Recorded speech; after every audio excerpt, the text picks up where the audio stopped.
Today, we're going to talk about a piece of tech that's, well, it's more than just smart. It's something that could completely change how we get critical healthcare. Think of it as an AI co-pilot for your brain. You know the feeling, right? We've all been there. You get a referral, you make the call, and the next appointment is, what, 3, 4, maybe even 6 months out? It's super frustrating, it's stressful, and honestly, in some cases, it's just plain dangerous.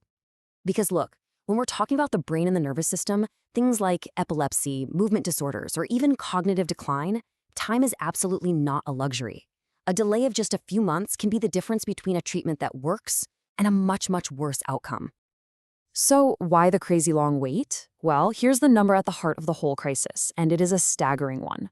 By 2036, the US is expected to be short by almost 124,000 doctors. And neurology? It's one of the specialties getting hit the hardest.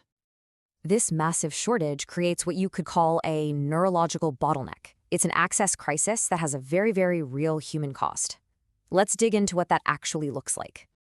So what happens when people have to wait? Well, it's not just one thing. It's a whole cascade of problems. Patient outcomes get worse, for sure.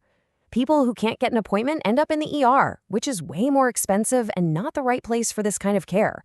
And maybe most importantly, this system really hurts vulnerable populations the most, people who just can't afford to wait or travel to get the care they need. But, the doctor shortage is really only half of the story. The other half is this referral maze. It's a totally broken system that just makes a bad situation even worse. Okay, so take a look at the old way. What's kind of wild is how manual this all is, even with so-called electronic health records. A doctor sends a referral, sure, but it basically lands in a digital pile where staff who often aren't clinically trained are using these basic templates to decide how urgent a case is. The potential for mistakes and delays here it's just massive. This is where technology steps in, not to replace doctors, but to act as a kind of AI co-pilot. The answer is this: an AI triage and decision support platform. The best way to think about it is like an intelligent front door for a neurology department. It automatically handles the patient intake, uses AI to score how urgent the case is, and then helps get them to the right specialist. It's a force multiplier for the doctors we already have. Compare this new intelligent workflow to the old way. It's night and day. The intake is smart. You can use checkboxes, uploads, even voice to text. The AI gives an instant risk score. The patient gets routed to the right kind of neurologist, like someone who specializes in epilepsy versus movement disorders.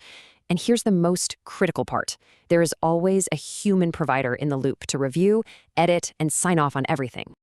So what's the actual impact of all this? Well, it creates benefits for absolutely everyone. It's a true win-win-win for patients, for the providers, and for the entire healthcare system. This right here is the main takeaway, and it's so important it's worth repeating. This technology is not about replacing doctors. It's an AI platform designed to be an extension of the neurology workforce, helping them use their incredible skills more efficiently and for more people. And that really leaves us with a pretty fascinating final question. We've seen how this works for neurology, but what about all the other specialties that have similar shortages, like rheumatology or geriatrics? Could this model, this AI co-pilot, be the key to unlocking better, faster, and fairer healthcare for all of us?